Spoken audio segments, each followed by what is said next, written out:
All right, so we're joined from the lovely Raleigh-Durham area, the Piedmont of North Carolina, by my friend Alex Dumas. Unbelievable speaker, great motivator. We're so glad to have you with us today. This is our business law class. I've got a room full here with me at Velma Jackson High School, and we're recording this for all of our friends in Madison County schools.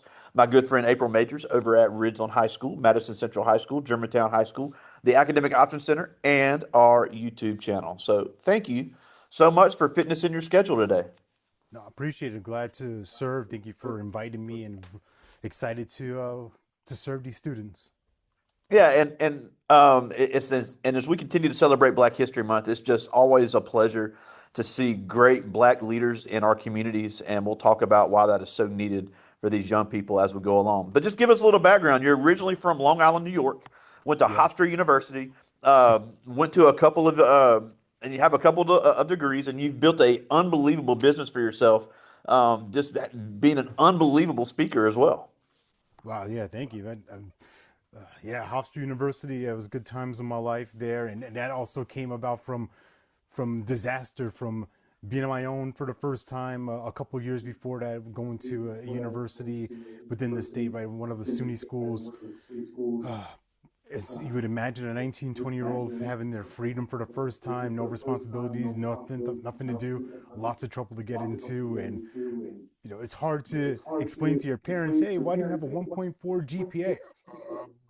I don't know. And where have all these withdrawals from your classes? Well, what happened was, right, so that's a little bit about my story as far as a student. I struggled academically because school, as far as like traditional school, was always a challenge for me. I was more interested in talking and being the class clown, and making people laugh, and writing stories and writing raps, and that was my life, right? Kind of a tale of two worlds, between kind of being shy at home, being quiet, reserved, and then in in school being the wild, crazy guy playing sports, um, just engaging in different extracurricular activity. It wasn't necessarily serving me as a teenager and young adult, but it's all part of my journey. And for these past 4 years now of being a speaker, an MC, hosting my own podcast, a daily 3-minute podcast, it's been wonderful to not only work with young students, but also work with older folks like us.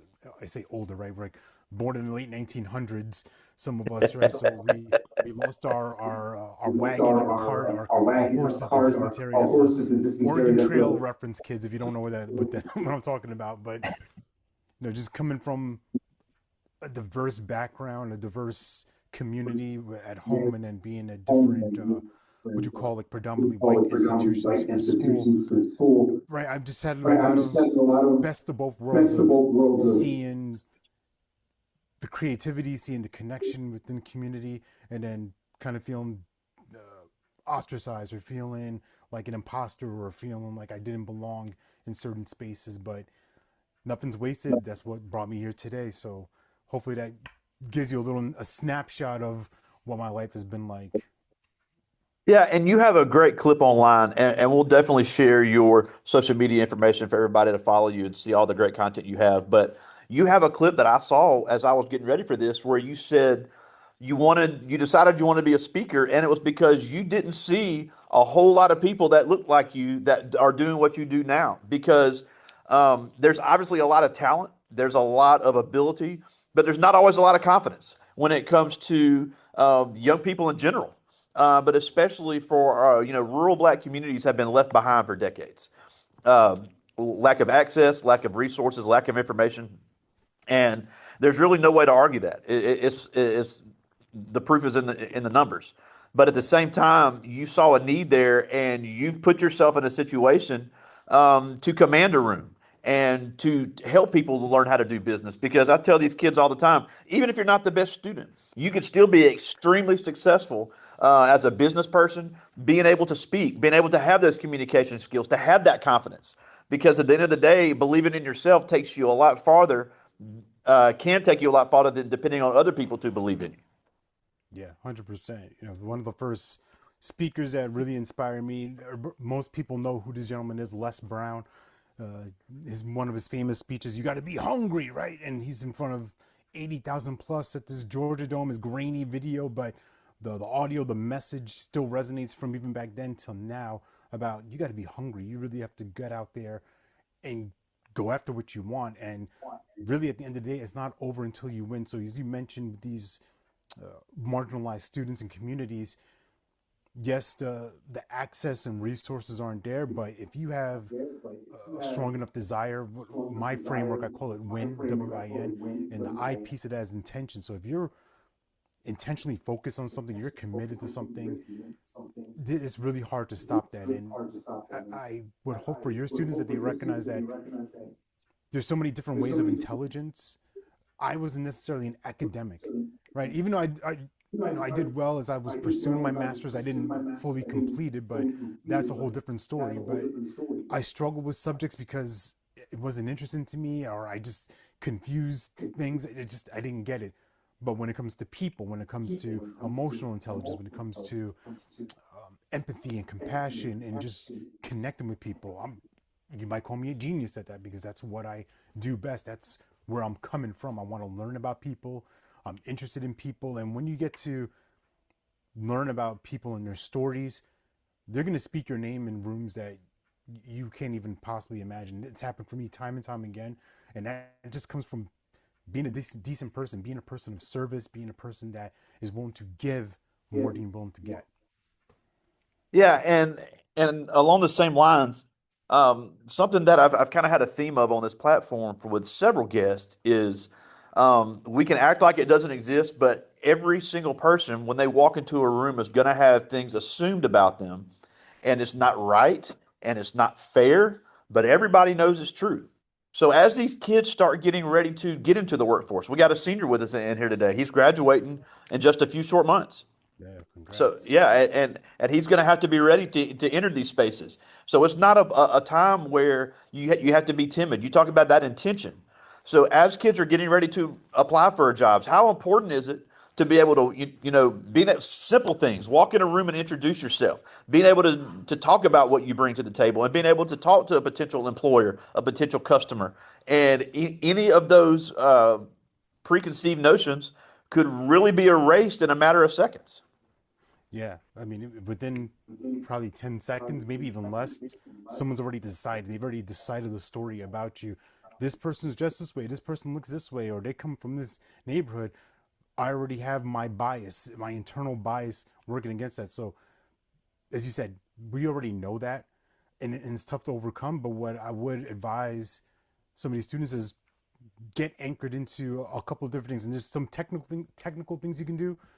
It's as simple as this, right? Looking somebody in the eye, right? Just holding that gaze, you know, having your power stance, right? Feet forward, not swaying, not shimmying around, but like a tree, rooted, grounded, anchored.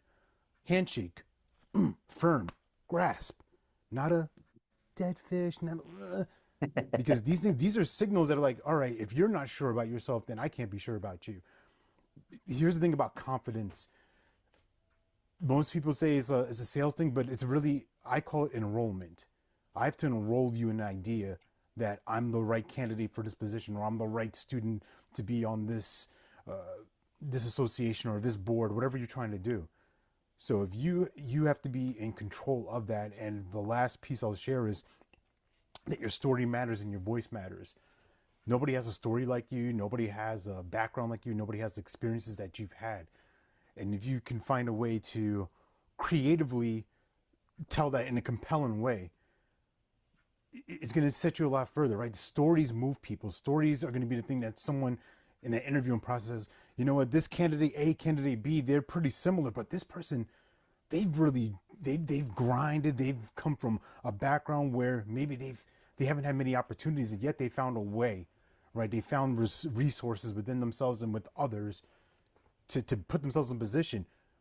Do I want this person who's maybe had things handed to them a little bit, that things have been a little bit easier? I don't know their journey, but on paper, right, they look the same, but this person's, they just got something. There's that X factor, there's that intangible that you can't put your name on, but there's something there. There's energetics, right? So as I'm coming from a place of confidence as I reach out to people for speaking engagements, they can look at the piece of paper and be like, all right, well, he's got this, maybe he doesn't have that or this and that.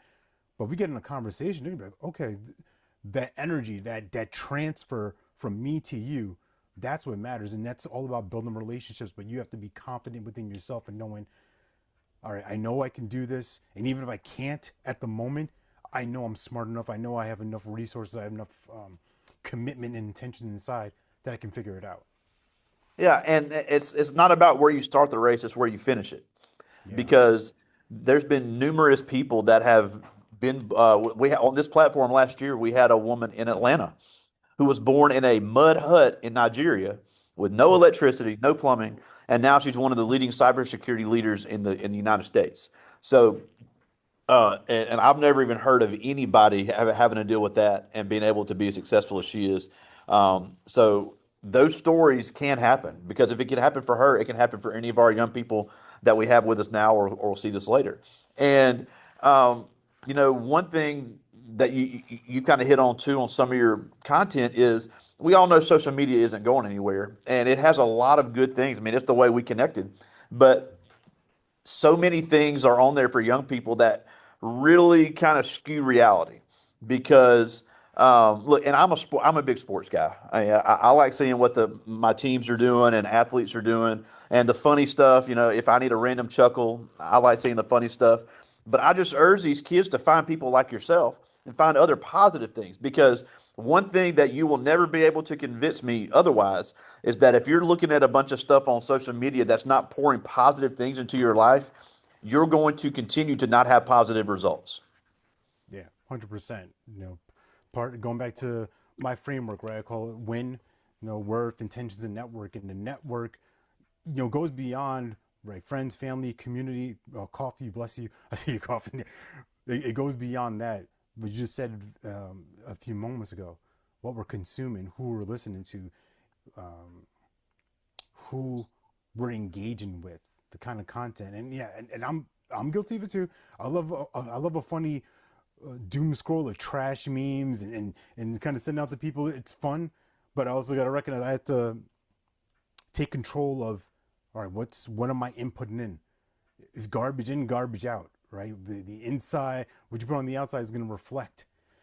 So I encourage these young students, one, you have control of the algorithm, right? We sometimes think that the algorithm controls us, like, oh my goodness, how did YouTube know I was going to watch this or want to watch that? Like, well, the pattern. What pattern are you building? What are you building? What are you creating?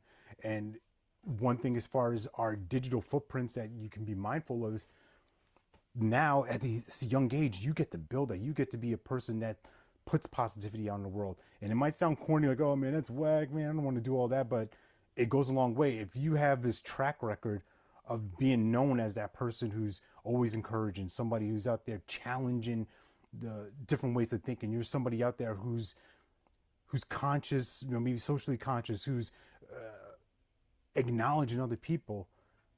It, I promise you, students, right? It may not feel like it now, but it builds up. It accumulates. There's this thing called compound interest. It relates to money, right? As you invest early on, the interest grows beyond your wildest dreams. So you get to do that now. You get to plant this seed now, right? The old saying, when's the best time to build a tree? Yesterday or 20 years ago. If you can't do it then do it now. So you have control of that. So you get to represent yourself online and not get caught up with someone else's highlight reel. Because I'm the same way. I'll post the good stuff on social, right? I don't want to post the times I'm feeling crummy, the times I'm feeling down.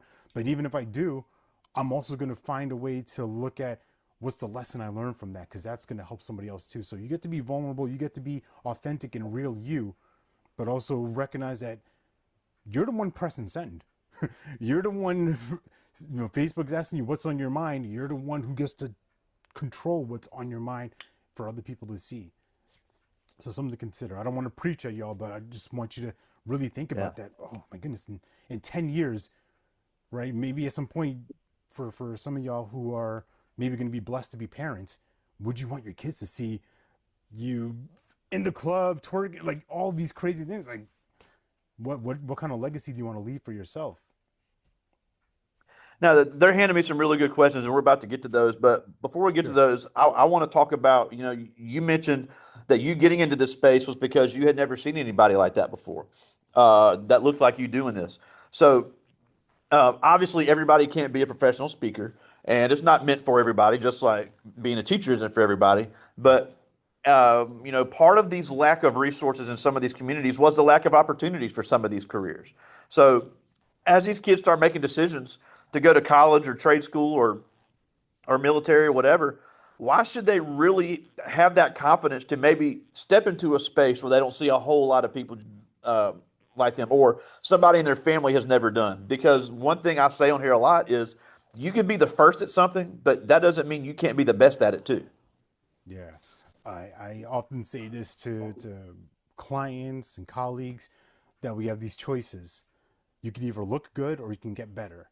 It's tough to do it at the same time. So there's the choice, right? Am I going to be willing to be embarrassed to put myself out there? Most people say that public speaking is like the biggest fear, even beyond death. And I always joke with people, but after I step off a stage or a podcast, like, look, I didn't die. Like I'm okay. Like I pinched myself. I'm still here. I really believe that that fear is more about being humiliated and embarrassed and having, maybe going viral. Like, oh, he said the wrong thing or she said this, and like, ha ha ha. Well, they're trying. I call that being on the field. You're getting your jersey dirty. So where it comes to being like kind of that trailblazer, there's always somebody who did something for the first time. But that's when you live. That's when you experience. That's when you really are engaged fully. Because I'm going back to my younger years as a teenager. It was like a rerun. Groundhog's Day, the same old, same old. I'm just gonna do this, gonna say this, gonna be here, and it's predictable. That's boring. I want to feel what it's like when I'm really uncomfortable, when I'm like, oh, I'm gonna get out of this room. But that's where you get to learn more about yourself. That's where you get to really develop your skills and grow. And with speaking, that was the thing that, in a sense, kind of chose me more than I chose it. I got thrust into a situation where I had to create an event, and I didn't know how to create events. I've been around events and been around conferences, but building my own with several other people, that's, I don't know what to do. So I don't know if it's going to work. I don't know if anybody's going to even show up. But I had a clear intention. I had a clear focus of this is what I'm doing. Set a date, set the time. All right, we're going.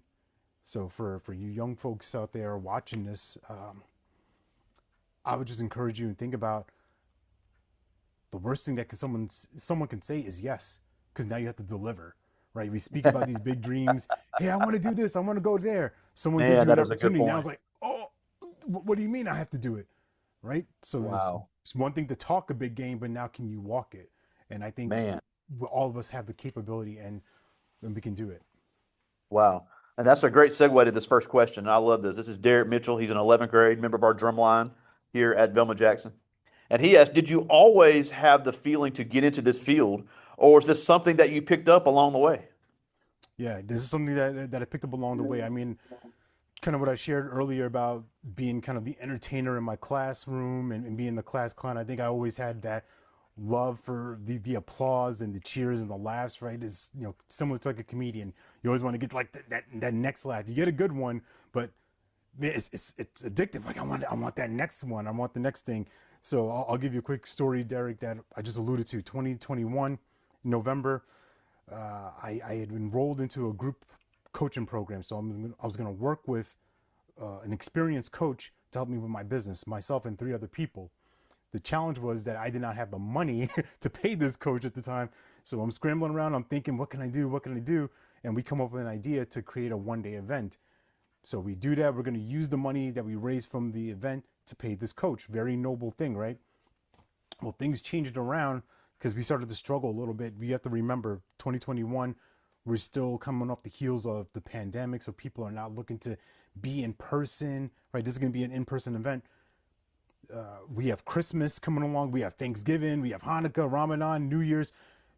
Most people would say, why would you want to sell tickets at an event at the end of the year? Like, nobody buys stuff. People are buying presents. They're paying gifts. They're going on vacation, right? We have all these odds stacked against us. We're trying to create an event within 70 days. Very tough to do.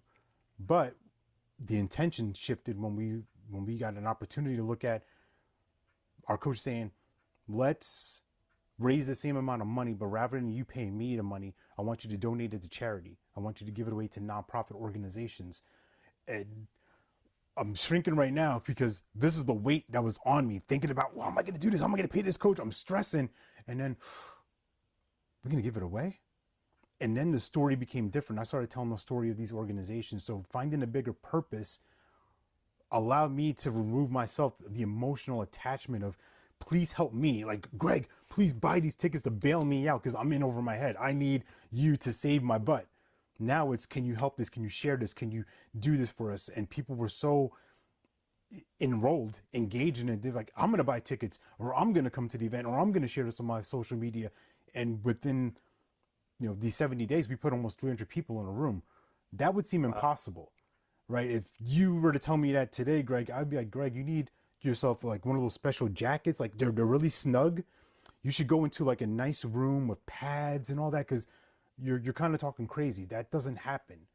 So to answer the young man's question, that's how I wound up in this space. I learned about speaking years prior to that, but I stayed on the sideline. I stayed on the sideline of thinking, well, what do I have to say? And do I have a voice? And what's my message? And I was really playing small. So I had 6 years of learning about this profession, being interested in wanting to be that before I actually went out and did it. That six Love it. years that I could have been speaking, in 6 years I could have been working on my talk and working on my message, but that's how God works. Sometimes the time wasn't right. The time was right in 2022 for me to get out and get on the field. Love it. Uh, this is a good one. This is Caroline Flowers. She's in 10th grade. And she asked, what habits have you picked up that have most helped you become successful? Whew, that's a great question. Thank you, Caroline. Oh man. Hmm. One would be my my relation with time, because as I've developed my skills and I've been out there more, there's more demands on my time. There's more people now saying, "Hey, can I pick your brain here? Can I talk to you here?" And this is one powerful word. So students, I want you to hear this and recognize the power of this. NO. It's a complete sentence. I don't have to explain. I don't have to justify. I don't have to tap dance with somebody. If it's something that I'm aligned with, then yes. If I can do it, if it makes sense, then yes. If it doesn't, no. And that's as simple as that. And some of the other habits have just been me working on my own development, getting coaching, being mentored, being in community. That's a huge one for me. So if you ever see me on LinkedIn, I'm usually posting something about different groups and communities I'm a part of, Yeah. because it elevates my brand, right? And I hate to say it like that, like, but it does. But I also want to put the spotlight on other people. I want to shine light on people doing good work, because that just comes back more to me. And that also brings about the demands and requests, right? Because, hey, I saw you doing this. I want you to be here now with me on this platform. If it makes sense, I'll do it. If it doesn't, then I won't. Love it. All right, I got time for two more. This is Okay. Cameron Job. He's in 10th grade, one of our football players, and he's on the track team here at Belma Jackson. And he Excellent. asked, you said that talking came naturally for you, but was learning to talk the way you do in your presentations easy to learn? Oh gosh, no, definitely not. So my earlier presentations, I'm sure I have video of it somewhere, but it was just dreadful. And this is kind of going back to that point of, do you want to look good, like look impressive and like ha ha ha, or do you want to get better? Do you want to improve? And you have to be willing to quote unquote bomb in terms of this message not landing, or me feeling stiff, or me trying to fit into a box of what I thought a speaker should be. I got some great advice from this speaker. His name is Doug Stevenson. He runs a great podcast, storytelling that sticks. And he said, when you're on stage, the beauty of it is that you get to love yourself and you get to show that to people in the world, right? If you love yourself and you get to show that, then you really get to connect. But the speaking skills, that's come from me learning, watching videos, being on podcasts, investing in myself, but also just practicing, right? And as this young man, you said he's an athlete, he's a football star, a track athlete. You don't you don't get to start on until you practice, until you do the drills, until you do the scrimmages, hit the weights, run the routes, understand the playbook. And when you do that, and you get more confident because now it's reflexive. Now it's like, oh, I've seen this before, or I know what this defense looks like, or I know what this offense is trying to do, or I've seen myself doing a hurdle. I know what my step is supposed to feel like at this 100-meter mark or whatever it is. So that's the game of it. You have to be willing to practice, and the repetition will build the habit. Love it. One more. This is Jarvis Lyles. He's our senior with us today. Um, and he asked, was it hard to go into business for yourself? And what steps did you have to take to learn the business side of entrepreneurship? Gosh, yeah. Business is tough, like anything else. I mean, you're all are students right now. There's a lot of people out there that don't make it to high school. That don't make it to 12th grade, 10th grade, right? So I commend y'all for following through, because it it could seem easy, right? I don't want to dismiss it like, oh yeah, I'm just going to school. Like, no, you're educating yourself. You're gaining knowledge. With business, a lot of it comes through pitfalls. So a lot of what brought me here, I'm gonna take you back to 2015. So 2015, I had what I would consider a year from hell, Greg. I had the birth of my son, which is an amazing moment. My life is perfect for this snapshot. I have my wife, my son, my daughter, who's a rising kindergartner at that time. 3 days after my son's born, my mom passes. Wow, Mm. what a lot of emotion there. 3 months later, I'm fired from my job. I'm laid off. So I'm a grieving son. I'm an unemployed father. I'm exhausted, emotionally unavailable. And I'm also trying to build my first entrepreneur business at the time in finances. I struggled with that, but here's what that setback set me up for, right? This is 2015, 2016. I go back to the workforce and I find this world of professional speaking and coaching through a sales job. So the profession I'm in right now, I learned about, like, now literally almost 10 years ago. That failure, quote unquote, taught me a lot. It taught me about the habits that I didn't have, about the discipline it would take to be an entrepreneur, to recognize that I need to ask for help, that I need to attach myself to people who are doing a little bit better than I am, so I can learn their habits. Right? As an athlete, they call it the rub. Right? If you're around somebody better, just the proximity of somebody who's on a path ahead of you, you're going to get better. You're going to improve right away just from being in the same weight room as that person. You're going to improve being on the same field as that person. So as an entrepreneur, it's a lonely sport. Plenty of times, there's plenty of moments I'm thinking to myself, what am I doing? Why? Like, what's wrong with me? But I also recognize that I have a bigger purpose. Like, this is what I'm doing it for. I stay focused on the people I'm here to serve, and that knowing that I have a track record of success, that I've done this before. I've been down this road. It's nothing new. I can do this. So I hope that Love it. answers your Well, question. oh yeah, and we're almost out of time, and we thank you so much for taking some time for us. But a couple things before we go. SpeakerAlexDumas.com is your website. All great content. You on your YouTube channel, you've got your podcast, which is also Speaker Alex Dumas, correct? Yes, Um, correct. Great encouraging content. I encourage everybody to go follow you. I'm following now, and I've enjoyed the content. So really encourage everybody to go there and see what all you're putting out there. But the last thing before we go, as we continue to celebrate Black History Month, the reason I had you speak to this bunch today is because I've got almost all young men in this class, and in my career, I have lost too many young black men to incarceration, to homicide, or to other things that could have been prevented had they had the direction that they were capable of doing more.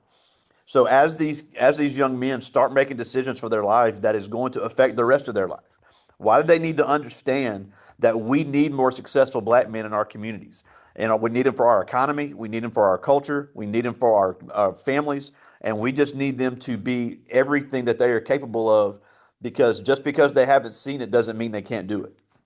Yeah, yeah. I hope that I can be an example for that. Right? You have to see it in order to be it. And for you folks, for you young men, that you're gonna have a lot of pressure on you from all different places. Man, you should be doing this. People are gonna say, "Oh man, you're being a punk." Why? You got to be careful. Birds of the feather flock together. So you have the choice. You want to soar with the eagles, or you could waddle with ducks. It's your choice.